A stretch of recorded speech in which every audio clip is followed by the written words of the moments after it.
നമ്മളിന്ന് അൺബോക്സ് ചെയ്യാൻ വേണ്ടി പോകുന്നത് CMFൻ്റെ ഫോൺ 2 Pro ആണ് കേട്ടോ. പുതുതായിട്ട് ലോഞ്ച് ചെയ്ത മോഡലാണ്. അപ്പോൾ നമ്മൾ ബോക്സ് തുറന്നു കഴിഞ്ഞാൽ ഉടനെ നമുക്ക് TPU കേസാണ് കിട്ടുന്നത്. അത്യാവശ്യം ക്വാളിറ്റി ഉള്ള TPU കേസാണ് ഉള്ളത്.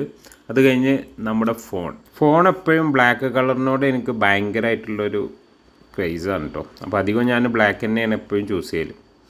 20Kൻ്റെ ഉള്ളിൽ അടിപൊളി സോഫ്റ്റ്വെയർ എക്സ്പീരിയൻസ് വേണമെന്നുണ്ടെങ്കിൽ നിങ്ങൾക്ക് ചൂസ് ചെയ്യാൻ പറ്റിയൊരു മോഡലാണ്. അടിപൊളി പെർഫോമൻസാണ് ഫോൺ തരുന്നത്. CMF 1-നേക്കാളും ഒന്നും കൂടി പ്രോ വേരിയൻ്റ് ആയിട്ടുള്ള പ്രൊസസ്സറൊക്കെയാണ് ഇതിൽ വരുന്നത്. അടിപൊളി പെർഫോമൻസാണ്.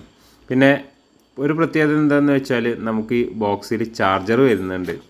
അത് മറ്റു ഫോണുകളിൽ വ്യത്യസ്തനായിട്ട് തന്നെ ഉണ്ട്. ഫ്രീ ആയിട്ട് നമുക്ക് ചാർജർ കിട്ടുന്നുണ്ട് കേട്ടോ. ചാർജർ വരുന്നത് ഫാസ്റ്റ് ചാർജർ തന്നെയാണ്. നല്ല പെട്ടെന്ന് തന്നെ ചാർജ് കയറാൻ CMFൻ്റെ തന്നെ ഒറിജിനൽ ചാർജർ ബോക്സിലുണ്ട്. ഇത് ഉപയോഗിച്ച് നോക്കിയിട്ടുള്ള ബാക്കി കാര്യങ്ങളൊക്കെ നമ്മൾ അടുത്ത വീഡിയോ ആയിട്ട് അപ്ലോഡ് ചെയ്യും.